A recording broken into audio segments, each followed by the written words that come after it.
Welcome back to the Done Deal Show. I'm joined by the brilliant Ben Jacob. Lots to talk to you about today. Huge updates in relation to Manchester City. Reijnders over the line. Personal terms with Cherki as well. Liverpool updates, an exclusive from Ben Jacobs in relation to Kerkez. Wirtz close to completion too. We're touching in on Manchester United. Bryan Mbeumo. The personal terms are agreed. How close are we to a formal agreement? We're going to touch on Arsenal's transfers as well. Are they about to push forward with an attacker? And if so, which one? Plus, a splattering of Bruno Fernandes, Saudi. There's so much to get through in the next hour or so. But Ben, first and foremost, how are you, my friend? Yeah, I'm good. I like the fact the chat's already noted my haircut went for a little 2 on the sides and a 4 on top because I'm off to America during the heat of the summer. So it's buzz cutted. And this is what footballers do as well. When they know they're moving, they get a haircut. And actually, someone was telling me a funny story the other day. Just to give you a bit of insight into the industry and how we look for clues. Arsenal fans are brilliant, right? Because they'll go on social media and they'll see something out of nowhere, like when they were linked with Youri Tielemans. They zoomed in on a fridge. His house in Leicester was up for sale. And they were like, right, that's an indication that he's leaving. Liverpool fans tend to like to send me flights. And if they think that their player is en route, brilliant. But one little tip to look out for, if you think a footballer is moving and they suddenly have a little bit of a glow up, they have a haircut out of season, it maybe is because they know that their media day is forthcoming. And sometimes that is a clue that that footballer thinks they're moving and it's imminent as well. That is a very good shout. And I will say this, I mean this in a positive way. You know who you look a little bit like with your hair like that? You remind me of Ewan Bremer.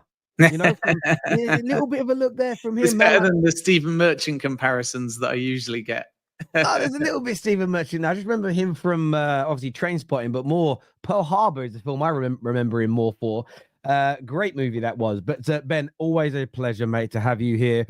Sorry we're a little bit late going live, everybody, but obviously Ben is collating information. He's very busy this time of the year, and he gives us, quite a chunk of his day to sit here and talk to you all. I wanted to start with Manchester United. Obviously, the personal terms are going to be no problem with Bryan Mbeumo and Manchester United. What's the latest, as far as you're aware, in relation to conversations between the club and an official bid going in? Yeah, I actually wouldn't say at this point we can refer to personal terms as being agreed. The point is more that Mbumo wants Manchester United, and that will make it easier to discuss terms with him if it gets that far. I think when I broke the interest and then the fact that it was advancing, and importantly, that it's not specifically linked to Bruno Fernandes, and at that point, of course, his own future was up in the air, there was a lot of excitement. But there are formal steps here. One is the fact that a wage will still need to be agreed. So we're not there with personal terms yet. But the player prefers Manchester United. And as I broke, he's not like Cunha, one to say European or Champions League football is important next season, which is obviously lucky because Manchester United don't have that. And therefore, he's sold on the pitch, which is coming from Ruben Amorim. And I think Manchester United fans, when they hear that, are maybe more inclined to wonder what this project or long-term pitch is.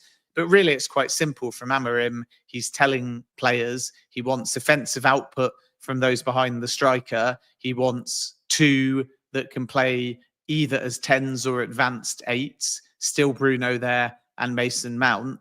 And because of that competition in the centre, he wants players that can filter out into wide areas. So Cunha can go central or left, and Mbumo can go central or right.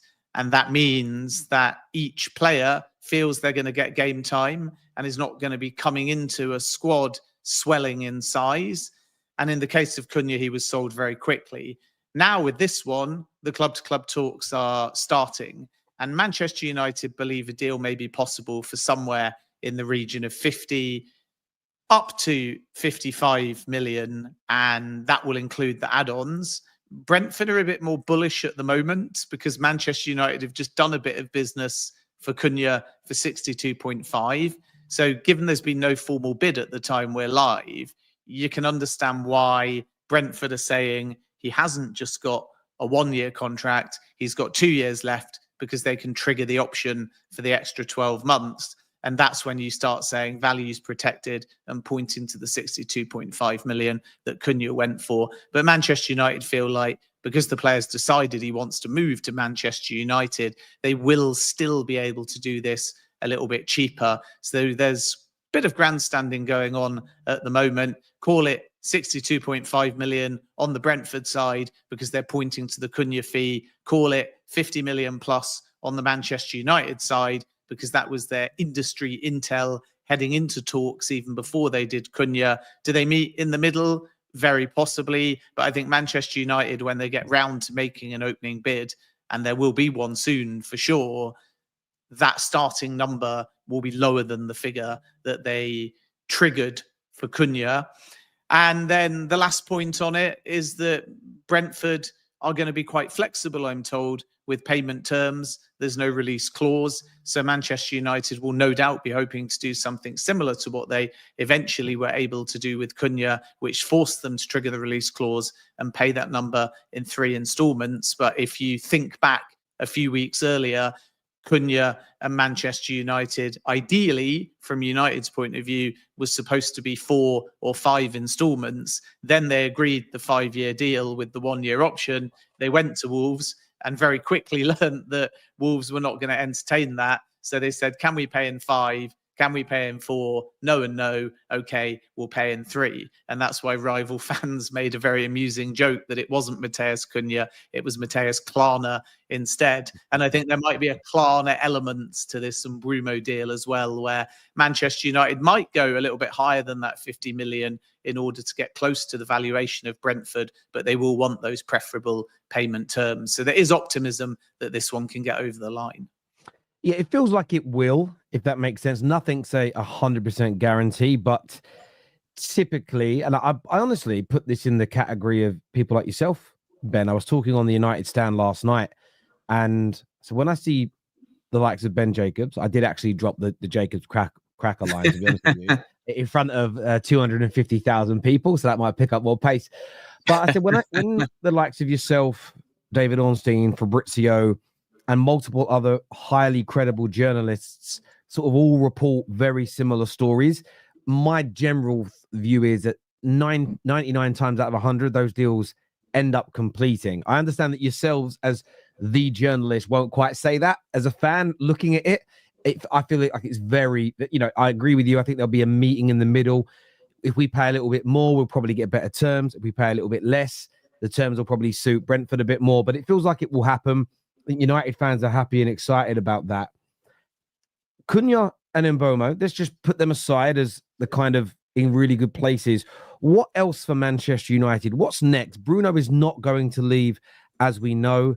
A number 9 is hot on the agenda. There's talk of more fullbacks, a goalkeeper. What are you hearing will be the next step in Man United's summer transfer activities? Yeah, I think with Bruno Fernandes, the Al Hilal negotiations were advanced. He backed up when he spoke yesterday, reporting from a few weeks ago by myself that 1, he'd had direct conversations with the Hilal president, Fahad bin Nafel, and 2, that Manchester United would have sold if Bruno Fernandes said he wanted to leave. In this instance, he deliberated with his family. The logistics of the deal were close, but it was not just a football decision. And Bruno Fernandes is not going to go to Saudi Arabia. We can't discount a European suitor coming in for him, but Manchester United believe their captain will stay, and they obviously don't want to lose him. And nobody other than Saudi Arabia is going to offer the kind of money that would arguably make it worth Manchester United's while. So next steps for Manchester United, and I'm not saying it has to be do one thing outgoing in order to bring in an incoming, because it's a long window. And we must remember too, a really crucial point, that Cunha doesn't have a visa. His contract, once it's all formalized, will be July the 1st. So the first installment of the 62.5 million, 20.8 million, will be July the 1st. And that's significant because it means it's actually going to be put on 25-26 financial year. And that also gives Manchester United a little bit more flexibility. So outgoings are going to be important. Marcus Rashford, asking price 40 million. Barcelona want the player. Rashford wants Barcelona. But let's wait and see, because I don't think Manchester United can or will want any kind of flexibility there. If you go back to the Antony deal, they decided in the end, okay, loan was better, but they're back where they started now. And either bettors have got to buy the player or Manchester United have got to sanction another loan. And that doesn't help them in the short term imminently on the financial books. If you look at Jadon Sancho, wanted to find a permanent solution, ended up being a loan, back at Manchester United again. So if they've learned any lessons, it will be to stick to what I think for a player like Rashford is a reasonable asking price. Maybe someone comes in 5-7 million less. We see whether Manchester United entertain that. But I think there'll be a permanent exit for Rashford. Alejandro Garnacho feels the most important one because it's pure profit on the books, especially now there will be no Saudi Bruno Fernandes money. And still, Chelsea are deliberating, but they've got Jamie Gittens and Nico Williams on their list. You've got Napoli, but they've also got Georgi Sudakov, another option. But I sense, because Sudakov likes to play through the centre, that if, as expected, Kevin De Bruyne joins Napoli, they'll want a proper touchline hugging winger. And that's what Garnacho wants ultimately, is not to be used in the central position where he's been deployed under Ruben Amorim. So maybe the move to Napoli will suit him. Challenge there is that in January, Napoli bid 50 million euros. Manchester United wants 70 million euros. So at this point, there's a goal from valuation. But I think the big priority will be Garnacho. And then Manchester United searching for this number 9. That may have an impact on either Rasmus Hojlund, more likely, or Joshua Zirkzee. Hojlund, I'm told, is the one that if they can bring in the right kind of striker, they would be open to an exit. But you have this horrible financial conundrum of lots of interest in Hojlund, particularly from Italy, but you don't want to make a book loss. So that might be one where they have to consider a loan with an option or an obligation, because if they just sell now, it doesn't reflect positively in the books. But you've got a culmination of options to maybe bring in over 100 million, and then you have a bit more flexibility in the market. And then, as I said before, number 9, one option. We can maybe come back to that in a moment. Still may bring in another fullback as well. Pervis Estupiñán at Brighton is a name that I've been hearing, which caught me by surprise a bit because they are quite well stocked on that left-hand side. But maybe there's some reticence about the long-term fitness of Luke Shaw. And then I think Manchester United is still debating the goalkeeper situation. They might be alert to the Emi Martinez situation, but he is well contracted at Aston Villa. And along with Manchester United, you've got Atletico Madrid who are interested. Joan Garcia, who I've mentioned before, has agreed terms with Barcelona. I expect that one to happen because there's no real club-to-club negotiation needed. A 25 million euros release clause means that Barcelona are confident now of formalising that one and getting it over the line. But with goalkeepers, I said before, and I'll just repeat it in case people did the criminal act of missing old shows that we've done. When you are thinking about all of these transfers for Manchester United, you have to, one, be collective, not just take a name and say, is Mbumo valuable at 50? But then what have you got left to strengthen in all of these other areas? Because Ruben Amorim wants 4 or 5 players to come through the door. And then second of all, on the goalkeeper specifically, what's slowing them down a little bit is 6 months ago, it was all about a number 2, a young keeper that could challenge Onana, but not necessarily replace him next season. And that's because Bayern expected to leave. Now it's changed a bit, and there's internal debate with no clarity yet about Bayern and Onana. So then they may have to pivot and go for a number 1. And if they move, for example, for Emi Martinez, there's still a fee there. Aston Villa could be asking for 30-odd million. If Mike Maignan goes to Chelsea and hypothetically Milan's asking price was met at 25 million, then Aston Villa are going to be using that as a yardstick because Maignan is nearly 30. He's only got a year left of his contract. If anyone pays that 25 million, Emi Martinez is probably going to go for more, and Manchester United may feel that that's too expensive as well. So it's a fascinating period of the window because you've got the opening, which is the culmination of hard work over months, And that's why there's a flurry of business. But then you've got this mini closing. And for most, it shouldn't be that significant, the June the 10th deadline. But because some teams like Chelsea and Man City are so active because they are trying to do business for the Club World Cup, if you're up against those clubs in a race for a player, then you kind of have to escalate your business with urgency. So weirdly, clubs are telling me, we felt quite calm because we've had 6 months to line up everything. But now suddenly other clubs are moving with a bit more urgency because they want them by a certain day to go off the Club World Cup. So now we feel it's both the beginning of the window and kind of a mini end of the window Straight away. One. And that, I think, is why it's so busy at the moment. And it's also why I think even if they're dating these contracts July the 1st, Manchester United are making a play at moving now, resolving situations now, because they know that there's 1 or 2 targets out there that if they don't move now, other clubs might be in a rush, have the urgency, pay a little bit more because they want that same player for the Club World Cup. And then if you just kick back and wait for the financial year to end, you may potentially miss out on that target.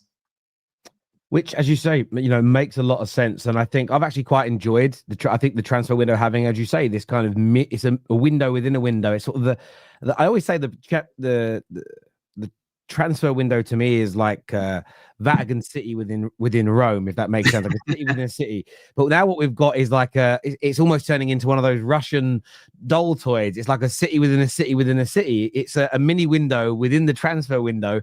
And as you say, it's kind of shaking things up. Teams that are at the World Club Cup really want to win it. They want that prize money. They want the accolade of being the inaugural winners, especially if. And I don't think we know as fans how we're going to feel about it until it's played, if I'm being honest with you. I think a lot of people with the new Champions League format weren't up for it at the beginning of the season. And we love the Champions League this year. And if this summer's World Club Cup is a resounding success, if you want the first winner of it, that's historic. So a lot of teams seemingly looking to put their places, their sort of ducks in a row. But it means other teams have to move faster because you might lose out on a target. And for some players, the opportunity to say, oh, hang on, Chelsea want me. And they want me now to go to the Club World Cup. It's a massive thing for football players. So, yeah, as you say, we're certainly seeing things move forward. I wanted to ask you about a striker at Man United, is in Rasmus Hojlund. What's your understanding about these links to the likes of Inter Milan and Real Madrid that have been published in the last sort of 24 hours? Yeah, I'm not so sure about Real Madrid. I think Inter and, in fact, other Serie A interest is legitimate. And again, I would just come back to what I said before. If somebody was to offer Manchester United incredible money for Hojlund to the point where it reflected positively on their books, they would do that deal and then they would be able to fund a number 9. But it's difficult because whether or not the number is seemingly helpful in terms of wage bill space or squad space or short-term income coming in, if it's a book loss, that's bad news for Manchester United. And therefore, Xerxes, who they don't as urgently want to put on the market, is an easier deal to do. But he has value because Ruben Amorim feels that he's a little bit more versatile and able to drop deeper and have a role anywhere across the front line, whereas Hojlund is more of your lead target man striker. And Manchester United are looking to bring in a more consistent goal scorer. And it's a shame for Hojlund. I don't think he's exactly being forced out at this stage, but things can change very quickly if you suddenly realise you can get another target. And Hojlund also will be aware that if he stays, his game time may be diminished. So it's going to be an interesting one to watch.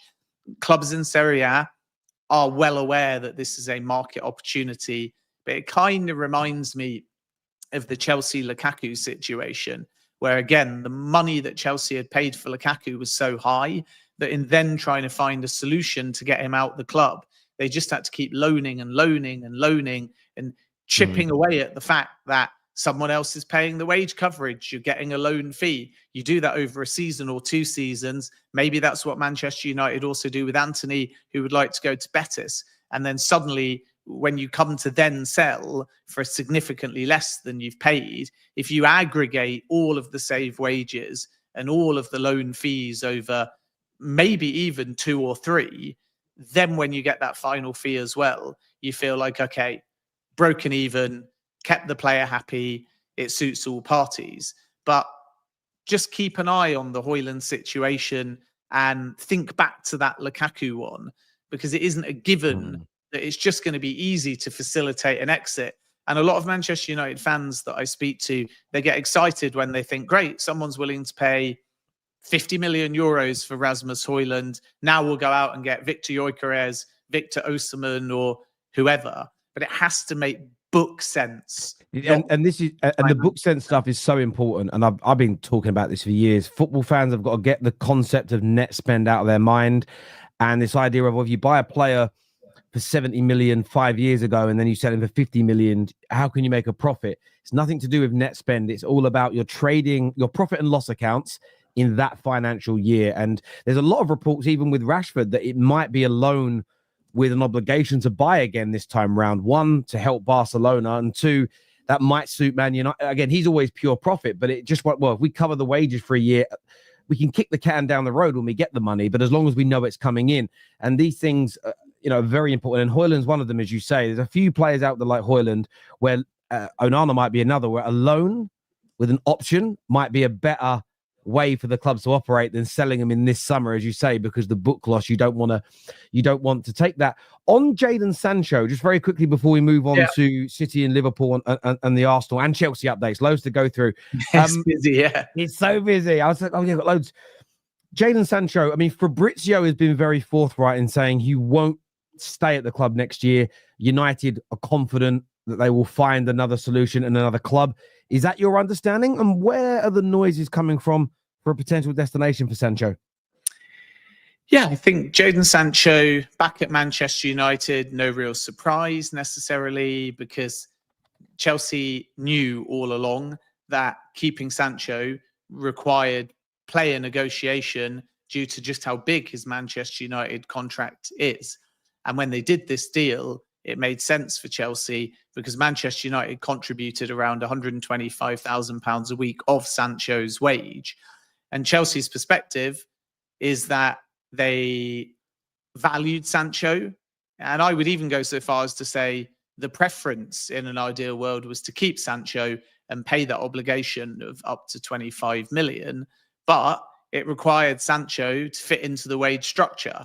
And if you look at Chelsea's top 10 earners, then that number is maybe 150 to 170,000 pounds a week. Jadon Sancho needs 200,000 more, almost, not quite, but close, to match the package he's on at Manchester United. So it either would have required a big drop in Sancho's wage or Sancho to take a very heavily incentivized and, I think, performance-related contract that would have relied on minutes and output. And after amicable talks, they didn't get close to agreeing anything. So then Chelsea pay the 5 million to send him back to Manchester United. And it feels a little bit like Manchester United are back where they started, obviously with no loan fee, but a 5 million penalty. The two kind of cancel each other out. So Chelsea just feel now they've paid 5 million for a 6-month loan and they've had some wage coverage. Good deal for them. And Manchester United feel like they've got an extra 5 million and now can put Sancho on the market. And I still think that top end of the obligation, 25 million plus the 5 million Manchester United have got, will be acceptable. And at that number, the fee may not be a problem for Sancho's suitors, but it's exactly the same position as Chelsea had. If Chelsea can't agree terms with Sancho, and by all accounts, Sancho was quite happy at Stamford Bridge, then the likes of Dortmund, who always get linked with bringing him back, and a few clubs in Italy, and I'm told Turkish interest from Galatasaray as well, they've all got to be able to afford that wage. So Sancho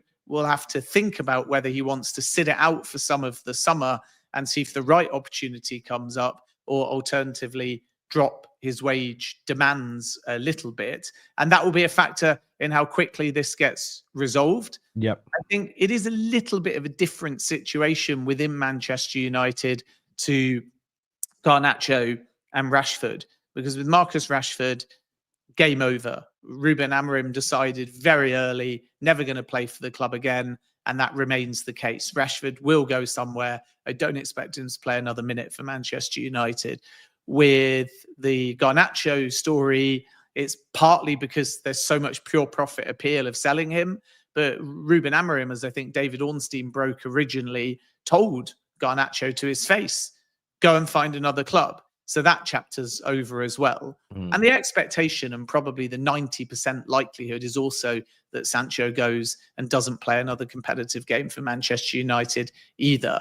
But because of his attitude at Chelsea, and because the initial problem was Ten Hag, not Ruben Amorim, there will just be, if it drags on, and Sancho gets the opportunity to be part of pre-season, a brief period of reflection. So I think Fabrizio's right. The expectation from all parties is Sancho will go, but it's not 100% slam dunk definitively. Amorim has made up his mind, doesn't want Garnacho, doesn't want Rashford. It's just the decision that Sancho's time at Manchester United was over was kind of made before Ruben Amorim arrived, and therefore was, and it is a slim percentage chance anything to change, it would be driven by Ruben Amorim maybe seeing the player in pre-season and changing his mind. But we might not get there, because what Chelsea have done is said, even though you're contracted with us until the 30th of June, we're not taking you to the Club World Cup.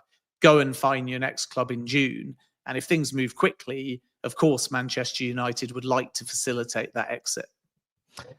Ben, thank you for that very comprehensive update on everything Manchester United. Viewers, hit the like button, please. Make sure you are subscribing. We're talking Chelsea. We've got big updates on Arsenal, Liverpool to come. But staying in Manchester, obviously today we've seen the news, the done deal of Reijnders to, or the here we go, to Manchester City. That looks like it's getting over the line.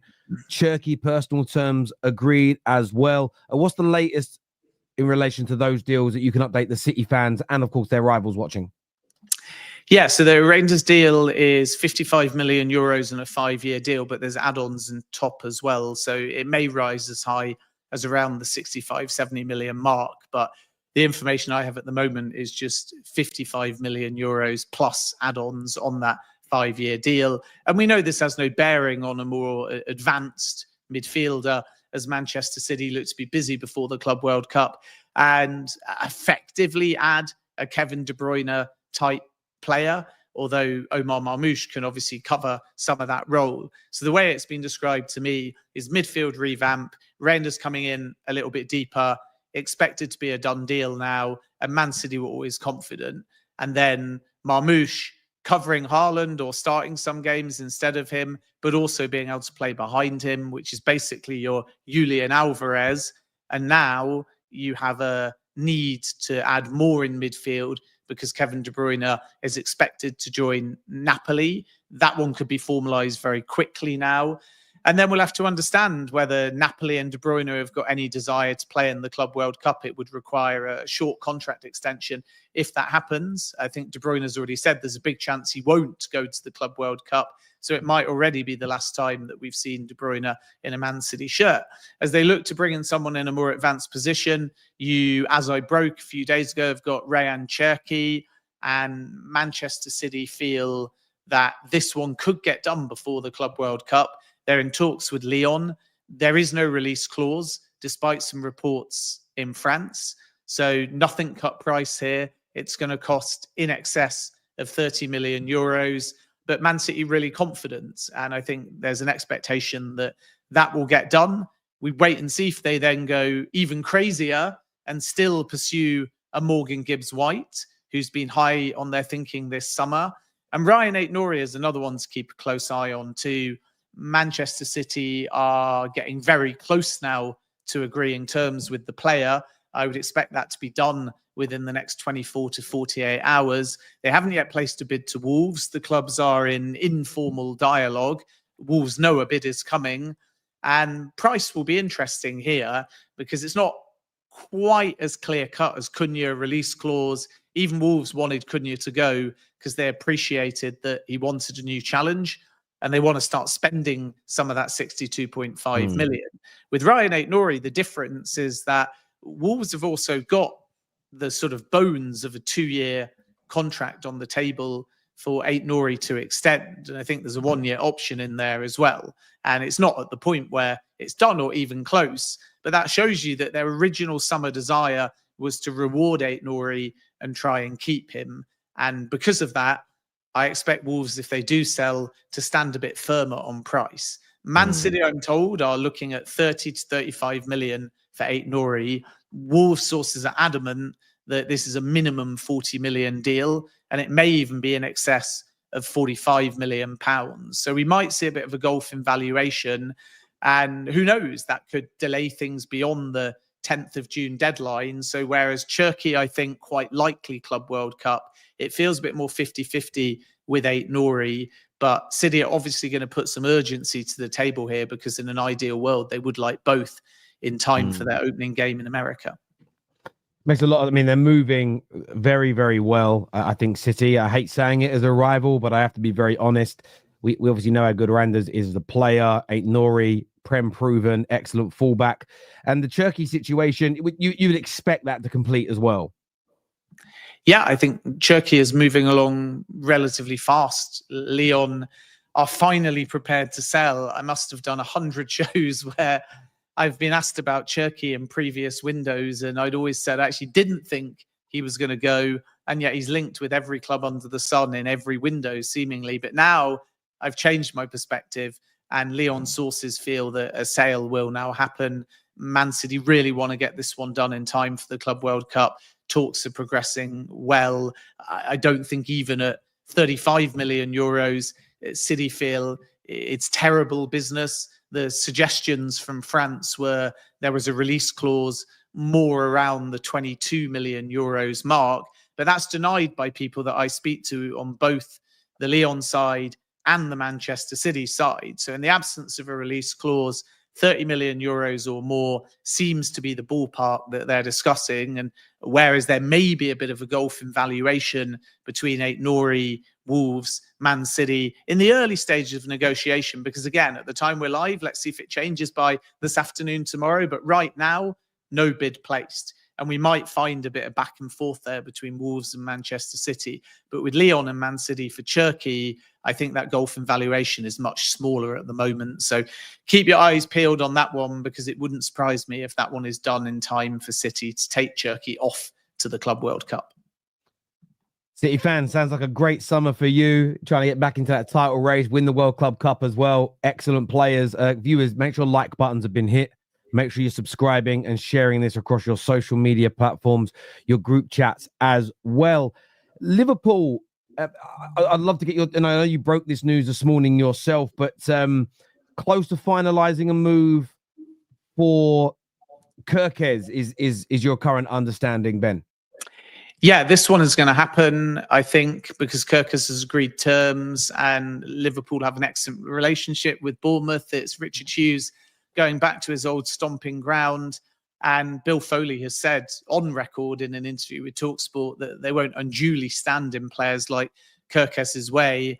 What will be interesting is after, if as expected it goes through, Kerkez completes his move to Liverpool, Bournemouth become a bit more bullish over Zubimendi or Kluivert or Semenya should offers come in, because there is a kind of subplot here, which is Andoni Iraola is a name that Bournemouth want to sign a new deal and stay.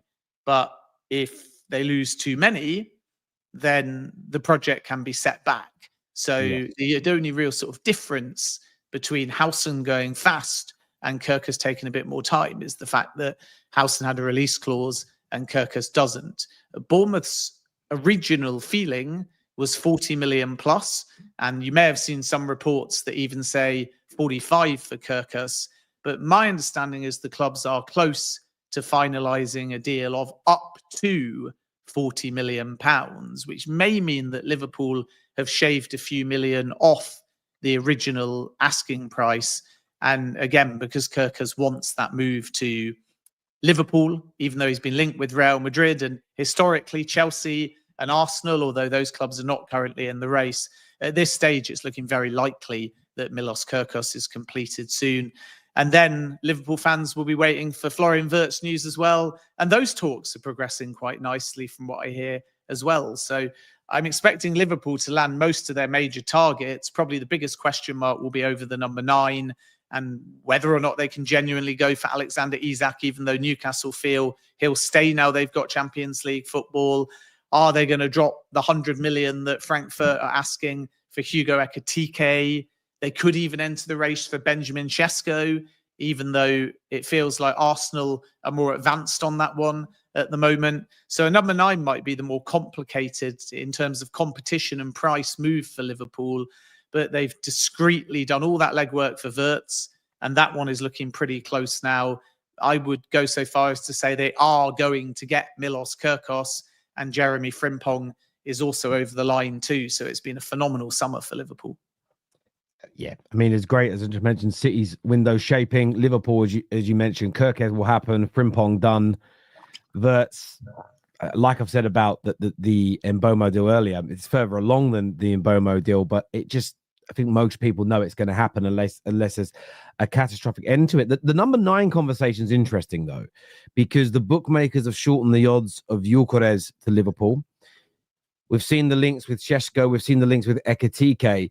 There's also been some stories from the likes of Sam Maguire that maybe Liverpool would look for a more economical number 9 as opposed to someone that's going to command a massive fee and massive wages.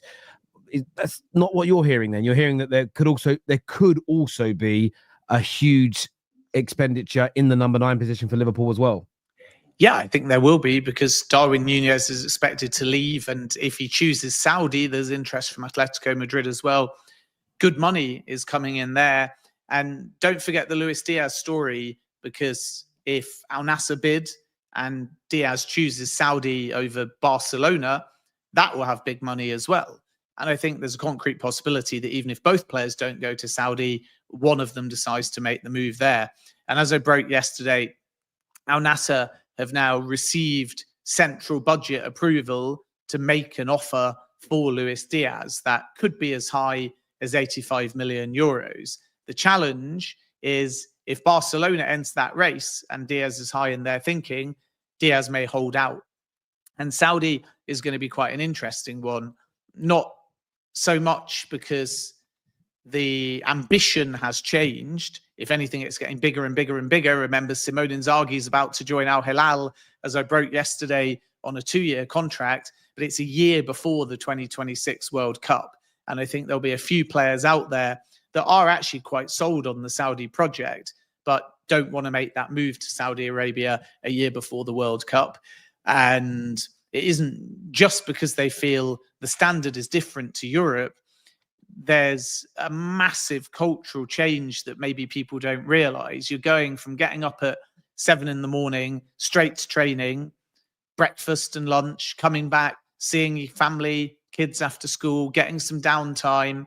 And then in the afternoon now for footballers, there's all the new sports science that never used to exist. So they're not just on their couches playing FIFA or golf. They're still having to do things. So it's like a proper sort of 8 a.m. until 5 a.m. shift for them. When you go to Saudi Arabia, you are maybe waking up at 11 or 12. I remember doing an interview a few months ago with Ivan Toney, and he said it was great if he was up earlier because he could see his kids up to school, but then he was waiting and waiting and waiting. Nothing really opened until 3 in the afternoon. Training started at 5. Games kicked off at 9, or even when it was really hot, 10 o'clock. And he wasn't clear from his match day cycle until 1 or 2 in the morning. And then imagine if you then get flown over for international duty and suddenly you have to reverse that. You're kind of living with a perennial jet lag between club, football, and country. And some players with aspirations, and this was Bruno Fernandes's thinking as well, are a bit wary specifically about Saudi this season for that point. And maybe if you think of Fernandes's age, that's also because this is likely, we can't say impossible because of what Ronaldo's doing, but likely to be his final World Cup for Portugal. So that's a factor. But coming back to Liverpool anyway, Diaz could command 85 million if he goes to Saudi. Obviously, it would be less if Liverpool agreed to deal with Barcelona. The money offered in January for Darwin Núñez that was turned down was in the region of 75 million euros. And Liverpool felt that it wasn't worth selling mid-season. The same for Trent Alexander-Arnold at that point to Real Madrid. But now I think through a combination of Diaz and Núñez, whether it's one or both, Liverpool can bring in some serious money, allowing them to invest in a number 9. And when you sort of refer to economical, if it's Gyokeres, he's 70 million plus high wages. If it's Sesko, he's 80 million, still relatively good wages, but not as high as Gyokeres. If it's João Pedro, he'll want a bump from already a Premier League wage. And the price will be relatively steep because Brighton still don't really want to sell. If it's Alexander Isak, it might be 150 million and the biggest wage of the lot. So Liverpool are not really put off because they've got money to spend by a certain number. That's not their model. They will run the data and decide if there's value in that number. So Mo Salah, Virgil van Dijk are being paid still incredible money. But the renewal happened because it wasn't about the finances and can we afford it. It was about, are these players worth it? And I can guarantee you, whoever the player is, Liverpool's thinking will not be about, we cannot afford.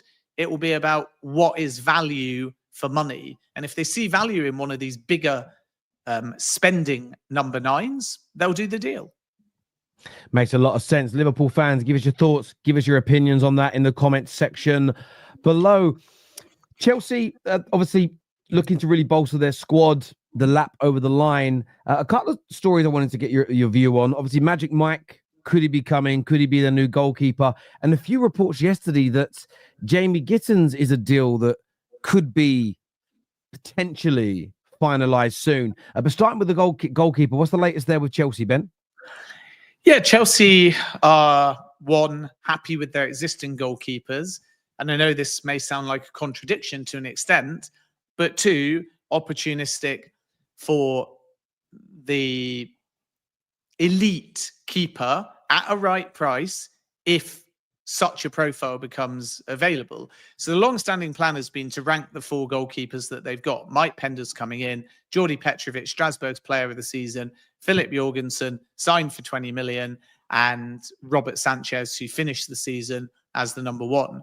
And the aim was essentially about bringing them all together in the Club World Cup and then working out which one of those was the number 1.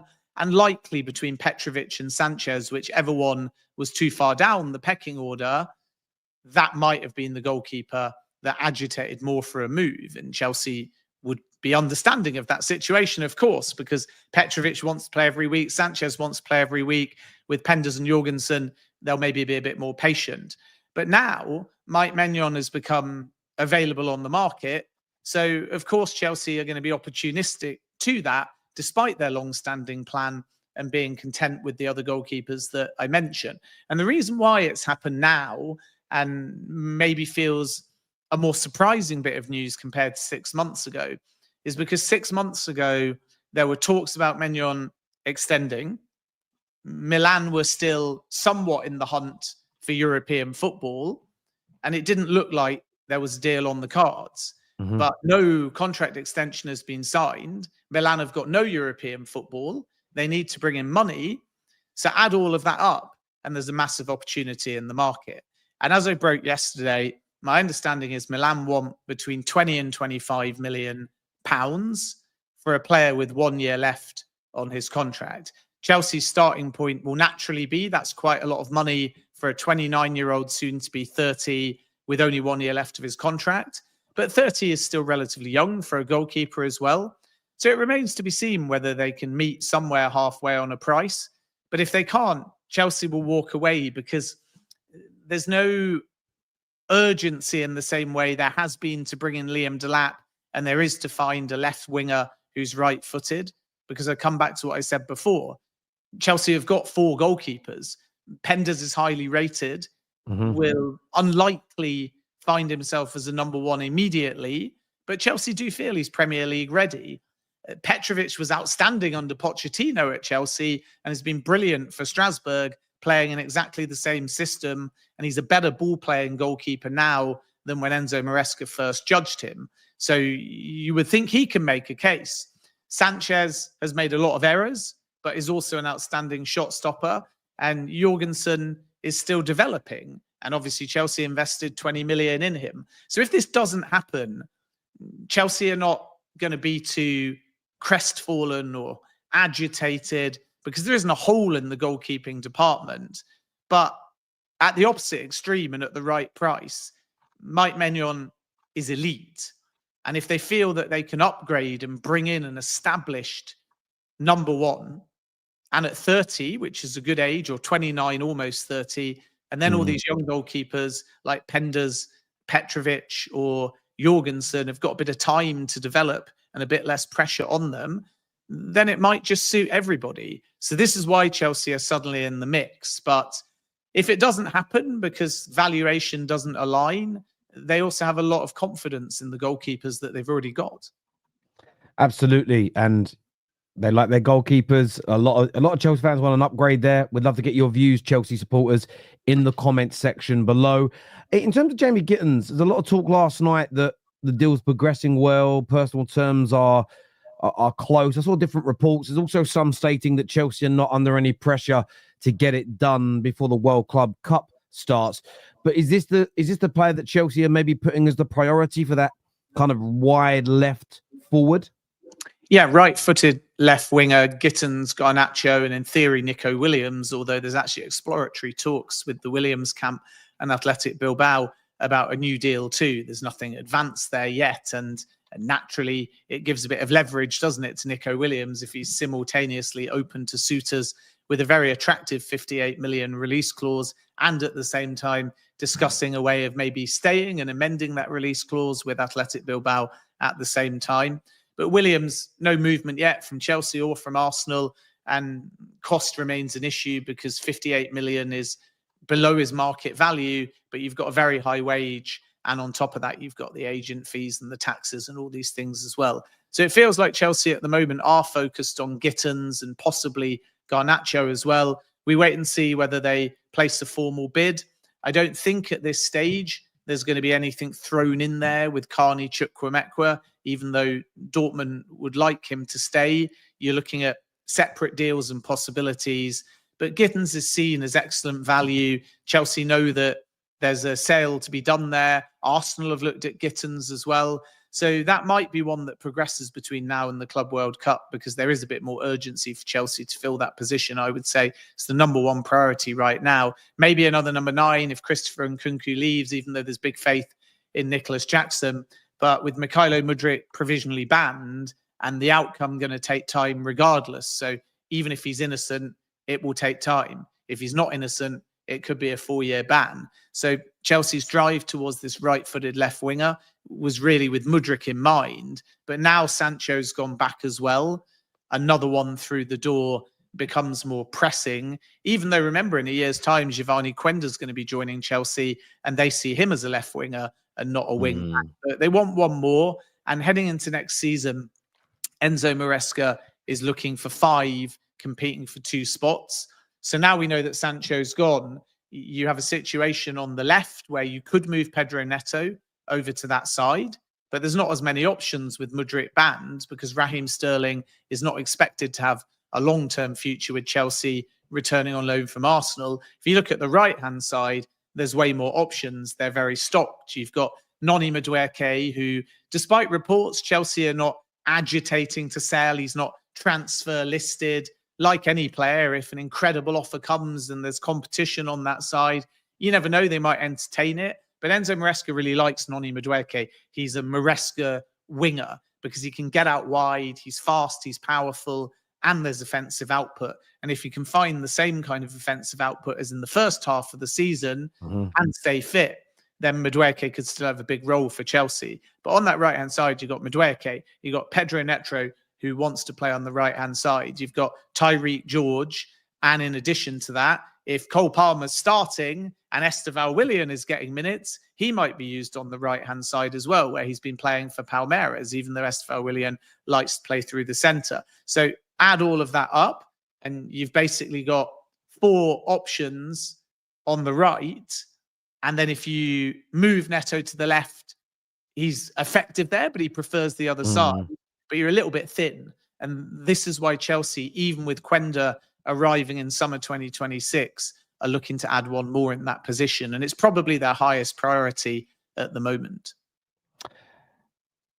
Great Chelsea update there. Goes on the left as well, we say too. But, you know, George is versatile, so can go central, can go left, can be utilised on the right-hand side too. But I still think Chelsea feel they need an established, probably starting left winger. And that is just because, unfortunately, we may not know when Mudryk can return to a football field, innocent or guilty, for quite some time. In relation to strikers, is Ekitike, because I know we spoke about this last week, and it's sort of they may go for another striker. Is that changed much in your view since last week, or is it still very much as was? Same really as before. Frankfurt's position is simple. They want 100 million euros, and I don't see Chelsea paying that or anywhere close. I think there's a lot of games going on. Liverpool are interested, and I think Frankfurt have been quite clever in creating a bidding war that doesn't really exist at this point, because it's not as advanced between Ekitike and Frankfurt, to my understanding, with respect for other journalists, but it's not as advanced as has maybe been implied out of some of the German media. Maybe that changes because, again, we've got a mini deadline coming up of the 1st of June. But as of now, I'm not aware that Chelsea have placed an offer for Ekitike. I'm not aware that Chelsea have said they're going to match the 100 million or anywhere close. And I'm not aware they've even decided that Ekitike is the one they want to go for. There's several other forward targets, Victor Gyokeres, also still Benjamin Sesko, and Christopher Nkunku's situation will likely inform the kind of player that Chelsea go for if they add another attacker. And I know Chelsea fans will logically be thinking, if we got any of those names, does that not mean it's more with Nicholas Jackson in mind? And I can't tell you the answer to that at the moment, because a lot will be determined in pre-season. But what I do know is that if it's up to Enzo Maresca, he still values Jackson. So if you got Jackson and Delap, then you could say Nkunku departs and then you go for one of the names I've mentioned. But there might also be a possibility that if Nkunku goes, Chelsea become opportunistic for Moran Rogers, and they see him as an option that can cover wide areas, can play centrally, can compete with Cole Palmer, can play behind the striker. And Villa are going to have to get rid of somebody without Champions League football because of their PSR positions. So Al Hilal, like Yuri Tielemans, and now they haven't got Bruno Fernandes, might be one to watch. But at the moment, they seem to be focusing on a slightly deeper kind of midfielder. Barella and Edison, I think, is the real one they think they can get over the line. You got Emi Martinez. You can bring in some money for him because he's well contracted. And Moran Rogers is a player that Villa don't want to lose. But again, if Chelsea take their time in assessing what kind of other forward they may need, they also buy themselves the ability to see whether Moran Rogers does genuinely become available, because right now the door is being totally shut on Moran Rogers to all suitors. But let's see whether anything alters as we get perilously close to that PSR deadline. Victor Osimhen and Chelsea, I saw it in the chat. I'm not so sure. I think Chelsea have been off the trail for Osimhen for quite some time. And unless he changes his wage demands, that won't really result in Chelsea returning, even with Champions League football. So that's all on Osimhen. But if they did want to re-enter the race for Osimhen, they would have to be very quick now, because Al Hilal are pushing to try and get Victor Osimhen in time for the Club World Cup. So I've said many, many times, Saudi Arabia want Osimhen, and Al Hilal are trying to wrap up that deal in time for the Club World Cup. Let's wait and see whether Osimhen agrees, or he bides his time, or he drops his demands. Then we can start talking about Premier League clubs. But for now, no movement as far as Victor Osimhen and Chelsea or any Premier League club is concerned. Thank you for that Chelsea update, Ben. Appreciate it. Staying in London, moving on to Arsenal. First thing I actually want to speak about is because a few people in the comment section have spoke about it. Peter put a super chat in saying, I'm hearing Zubimendi to Arsenal is off. Is that true? I think a lot of this, Ben, is based on those comments from Zubimendi. I saw a lot of Arsenal fans having meltdowns on social media yesterday. What's your understanding of that situation? Could it collapse, or is it very likely to still complete? Well, it's not been formalised, but there's an agreement in principle between Zubimendi and Arsenal. He's got permission to do the medical. Permission to do the medical doesn't mean that you've done the medical, but Arsenal have felt this one is done internally for quite some time. What's happening, a bit like with the Dean Howson story, is Real Madrid are late to the party. With Howson, they were not so late that they couldn't influence it. And you may remember with that, I was telling you, the feeling was that if Real don't enter the race, he's going to the Premier League, and the Premier League are moving fast, or the clubs that were interested in Howson, because they're scared that if Real enter the race for Howson, then there's a real danger that this guy just wants to go to Real Madrid, and that's what happened. Arsenal, to avoid that, haven't just moved fast. They've been lining this deal up since January, but Zubimendi's obviously made comments that suggest he's in love with Xabi Alonso. So now we just have to wait for the formalisation. From the Arsenal side, I'm not led to believe any panic. They think it's done. They think it's going to happen. They think he'll be the first signing under Andrea Berta. So Arsenal are calm about the situation, but all we do is report deals based on fees, agreements, permissions for medicals, and then you have to actually get out a pen and sign the contract. And that hasn't happened yet with Zubimendi. So naturally, the comments will lead Real Madrid fans to get a little bit excited that there could be a twist. But I still think that Arsenal feel that that deal is basically done. So it may be that Real are too late to the parade. But remember what we discussed on the last show, and I've said hundreds of other times, Zubimendi is the one name that everyone has to be cautious with, because Zubimendi is the one name that has said yes to clubs before and then woken up and changed his mind. He said yes to Liverpool, agreement in principle, decided he wanted to stay at Sociedad. It's happened with more than one suitor. So this is why Arsenal are keeping very silent, being very discreet. They've done everything they can. They've got a yes from the player. They've got terms agreed from the players. They've got paperwork ready. They have permission to undergo the medical. But now the formalisation has to happen. And this is why Arsenal are just going about their business, because they do think it's done, and hoping that there isn't going to be a surprise twist from Real Madrid. Thank you for that, Ben. In terms of, we'll speak about another Ben now, Benjamin Sesko. There's so much debate in the Arsenal fan base. We have many a gooner that come on our shows. Sesko, is it going to be Sesko? Is it going to be Gyokeres? They seem to be getting more and more frustrated by the day that there doesn't seem to be any movement. What's the latest as you understand it? We know concrete talks have happened in relation to Sesko. A lot of solid reports on the continent that right up to terms agreed, some outlets in Portugal have reported on. In fact, I think the Portuguese record yesterday said that his next destination will be England. But what's the latest in terms of Arsenal's pursuit of a goal scorer? I think for many Arsenal fans, they see it as the most important position to fill this summer window.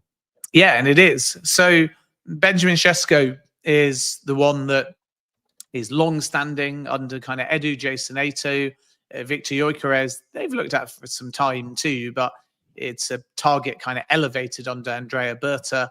And the reason for the delay is simple, that there's a healthy debate going on at Arsenal. So I understand Arsenal fans want answers, but you don't get to the right answer unless you have this healthy debate.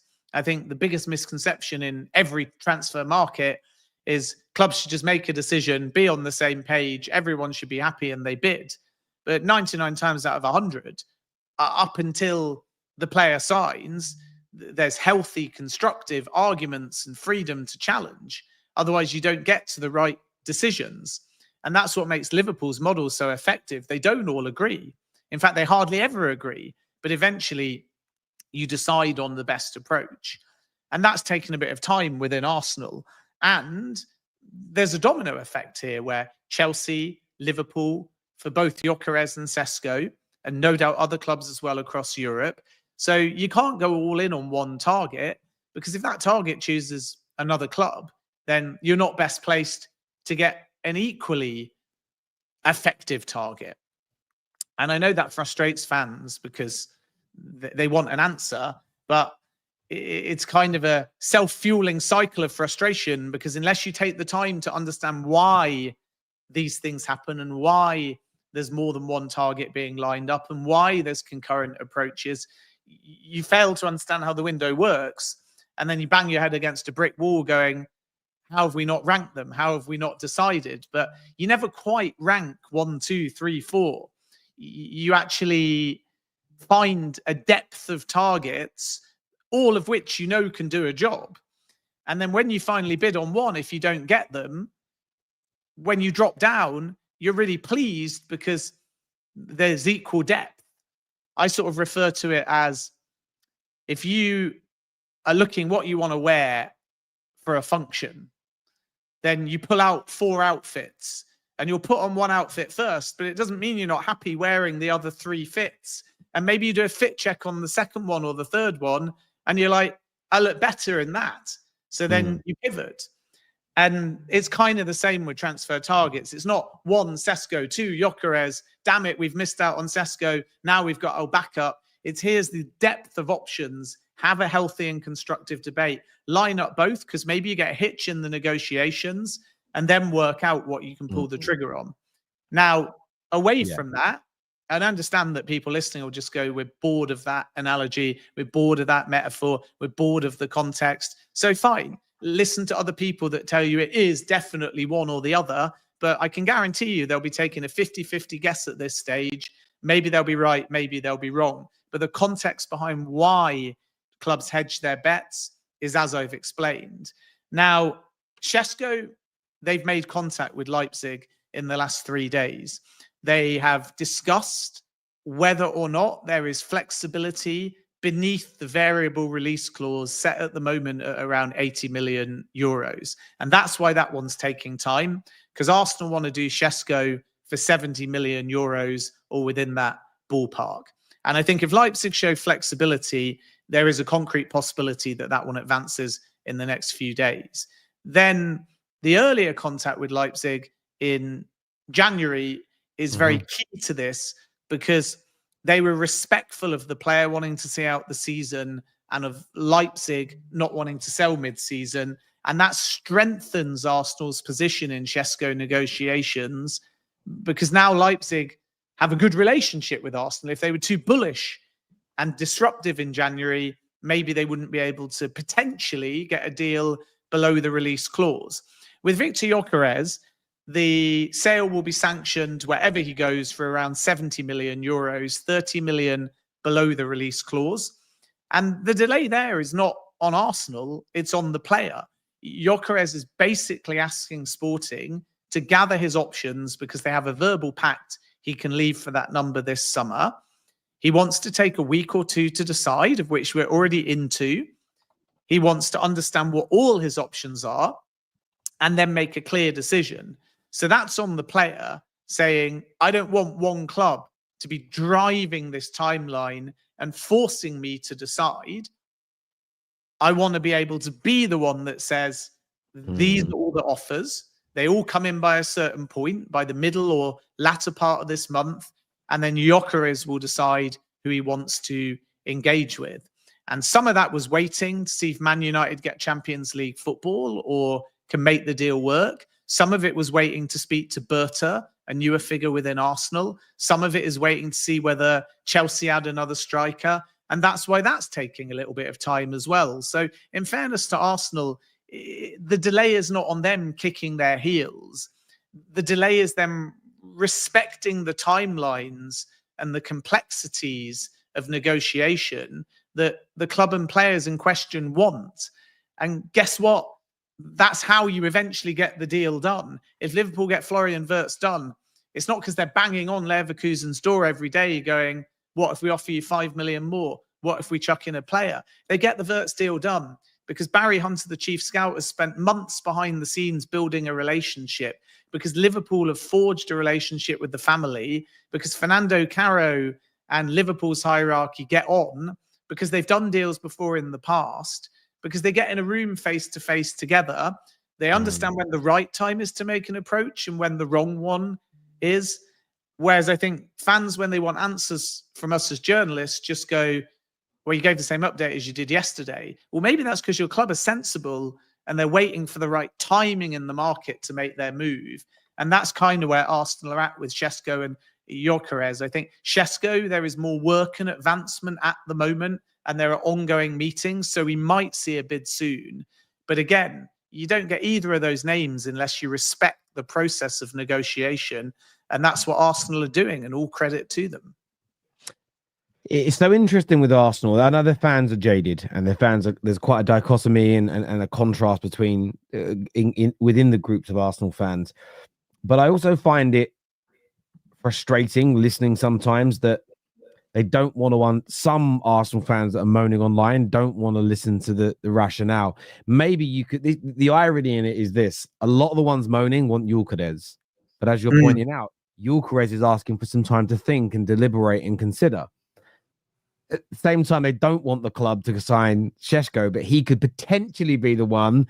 They pay the money, they get it done, because as you said before, he agreed a year ago that Arsenal would be the right place for him in the future. So they could do that, but then you might end up with the player that you don't want. And I think we have this a lot. United fans last night, we have the same issue in our fan base. I had a guy say to me live, Terry, don't get excited about these signings. I said, well, no, I'll get excited about a deal individually. But you're right, my feet are on the floor in terms of the progression of the club. We need to do a lot more. And all I said back is, well, in the same time, could you not panic at this point at every little bit of bad news? And that's what I noticed. The people that tell you, and I'm sure Chelsea fans, I'm sure City fans, I'm sure Liverpool fans, Spurs fans, they're the teams we primarily cover. I bet they all recognize that behavior within their fan base. You'll get a certain group that will say, don't panic about anything. It's all going to be okay. And they're overly positive. And you'll get the other group that tell everybody, don't get excited about anything, but yet they panic at the drop of a hat. And I just personally, as someone who's engaging with it, it's like, I get your frustration, but listen to what the inside information is. Listen to the reasons why. And what you said at the beginning, I think is so key. Liverpool's transfer team are praised a lot, especially the group, they're Edwards and co. But they fight and they argue and they disagree wildly with their targets, and then they come to a conclusion. Suddenly you have a situation at Arsenal where the sporting director and manager are in disagreements over something, and instead of Arsenal fans seeking information to go, well, actually, a lot of the successful clubs have that exact dynamic within the transfer team, and go, well, that's good for us then if we've now got that dynamic, as opposed to maybe Arteta always getting what he wants or Edu not doing a good enough job in their eyes. I don't see why they don't recognize that as, oh, there's a difference here. Man United, new people now running our transfers, getting 2 deals, one done and one this close, this early in the summer.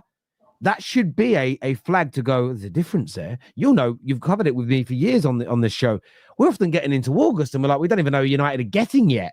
And so I don't know. Sometimes I just look at fans and think, are you moaning for the sake of moaning, or are you not engaging your brain? I don't know. Maybe that's me as a fan talking. It's just sometimes frustrating. I get they want these deals done, but you can't get all deals done quickly. Even Mbumo turned around and said to Man United, I need 3 or 4 weeks. I really need to think about who and where I want to go. If he said, you've got to wait, what can you do? Rush off and sign someone not as good on a whim? Come on now. You've got to be so careful. I mean, to be honest, we're to blame. So this is why we get a lot of flack, because we're working to push out the targets and find out what your club is doing. And the earlier we do that, the more waiting time you've got. So if people didn't realize that Liverpool were in for Florian Wirtz, then there wouldn't be this clamor of, why wasn't it done last week? Have they accepted the second 130 million euros bid and so on? It would be a case of, oh, we've learned about our target later, and now it's likely to happen. Cunha was a good example. When I broke the interest, knowing there was a clause, I already knew that talks were ongoing, and I knew it would only take a couple of weeks to agree a 5-year deal. So it didn't feel like there was much of a wait there, other than, of course, he still needs to get his visa.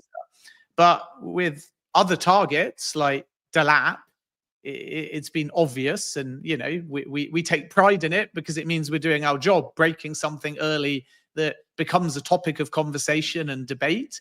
But with Delap, you put that out there so early, there's a 30 million pounds relegation release clause, that as soon as that's out there, it's like, right, Man U fans, Chelsea fans, Newcastle fans, Everton fans, Leipzig fans, Leverkusen fans, Milan even made a late inquiry as well. They all want to know day by day by day. And then it's like, Delap's not going to decide before the season ends. The clause isn't valid to trigger until Ipswich are officially down. He's going to go and meet all the clubs individually after the season. He's going to wait until the Europa League final to see whether Man United have got Champions League football. Then he's going to decide. So then as soon as it's out there, everyone wants an update. But of course, we can't really give you an update until the players had the opportunity to go through that process, which is why there's a big excitement. Next day, what's happening with Mbumo? Well, he hasn't agreed personal terms yet. There's been no bid. So we have to just slow it down again, even though it feels like, of course, it could happen and it's moving fast. Whereas if you think back to Cody Gakpo and Liverpool, there was some suggestions put out there. Man United wanted Gakpo, and Liverpool just announced that out of the blue at about a week's notice. And that's why actually deep down, the clubs and some players, they like to avoid this kind of media debate of the blow by blow by blow. But it's our job to try and find you the blow by blow by blow. And there won't always be an update, but that's not on us. That's just on sometimes how the process works. Of course, and I don't necessarily blame the media. There's a few things. One, fans want minute by minute updates, so therefore, you said the same thing last week, Ben. Well, you've asked for an update. People DM me all week, and you get Ben on and ask these questions. Blah blah blah blah blah. Also, we have to understand this is where fans have to engage their brain. I'm not accusing any journalists of lying. I don't always think what they're saying is true, though. But it doesn't mean they've lied.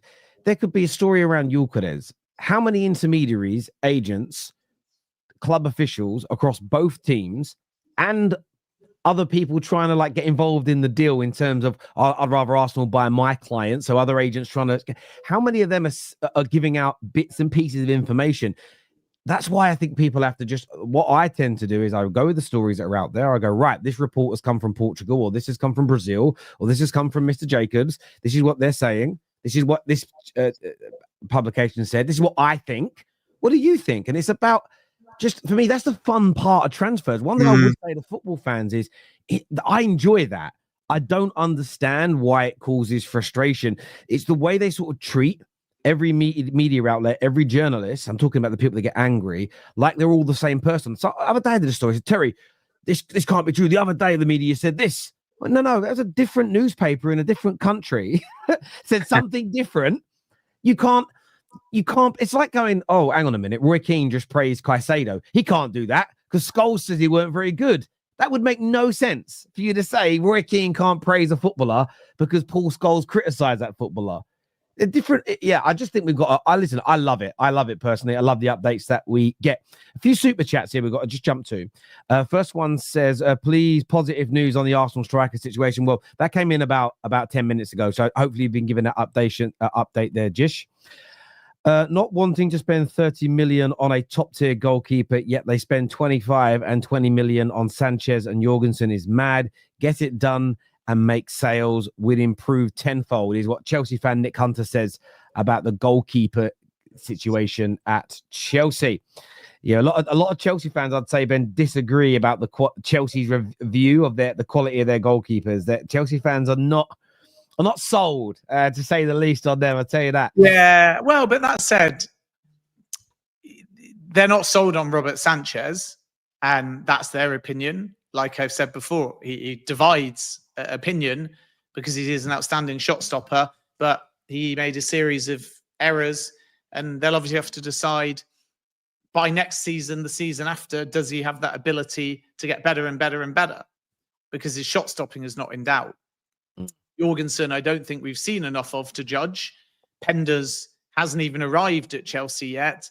And actually, maybe Chelsea fans in the chat disagree, think many Chelsea fans, if they didn't know about Mike Maignan, were pushing for Petrovic to have opportunities because they liked him under Pochettino, and they've seen he's had a breakthrough season for Strasbourg as well. So there are some good options there. But it comes back to that kind of interesting part of the Chelsea model now where they're slightly pivoting and saying, we've laid the foundations of big spending for youth. We've bought a lot of stars for the future. We've got a lot of potential in different areas. Penders is one for sure, 100%. So is Paez and Estevao, and Delap will fall in that category. So now do they just spatter it with a bit of experience, a bit of proven for the now on shorter term contracts? And obviously Maignan is one opportunistic possibility. Let's see whether the two parties get anywhere close in valuation. The approach for Van Dijk when he was still negotiating with Liverpool is another example. So I do think that Chelsea will be alert to these kind of opportunities, but paying 20 million for Jorgensen versus paying 20 million for Maignan, slightly different, because one, Chelsea believe is long-term value, either because he's going to grow above that price tag and be at the club for many years, or he's going to increase that number and you're going to make a profit. Paying 20 million for Maignan, I know nearly 30 is young-ish for a goalkeeper, but you're probably never getting more than that money back by the time he's 33, 34, if you choose to sell him. Yeah. And if it doesn't work, or if one of your other highly backed goalkeepers gets better and better and better and becomes elite by the age of 24, 25, 26, then suddenly that older signing might very quickly become surplus to requirements. So I can see it from both sides, but I understand from the Chelsea point of view that without perhaps really seeing enough of Jorgensen and not feeling Penders is ready now, they would naturally just think that a goalkeeper of Maignan's caliber is just an instant upgrade. Thanks for that, Ben. Jason here says, can Ben explain why Cunha needs a visa when he's already playing in England? You always do when you move clubs, and you are Brazilian in his case. Wolves will have got the first visa. You change clubs and you move to Manchester United. It's not just a case that visa remains or is transferred. You have to go through the same process again. Yeah, happened in the banking industry when I employ people that were already working in England for one bank. It depends on how you've got your visa in certain industries, because sometimes the organization you work for is almost like a sponsor, so you get the visa, and if you change companies, it's got to be reapplied for. Thank you, Jason. Look, I want to thank everyone who's tuned in. Ben, always a pleasure to sit here and speak transfers with you. Well done to Twists, who is top of the community leaderboard today in terms of the comments, liking and sharing the video. Sebastian came in second and Abs came in third. Reckon you were just in fourth place as well today. So well done to you guys. We're back live at 4 p.m. today for Straight Facts. Well, look, we're going to talk transfers. We're going to talk football, but we're going to be cooking into Milan because Mo's on with us. And they've been in the... Listen, there's loads going on there. Manager's gone, fraud allegations. Rasmus might be the new striker. So be back here on the terrace, 4 p.m. Looking forward to seeing you. Ben, always a pleasure, mate. Until next time, everybody, take care. Goodbye. God bless. And we'll see you all again soon. Peace.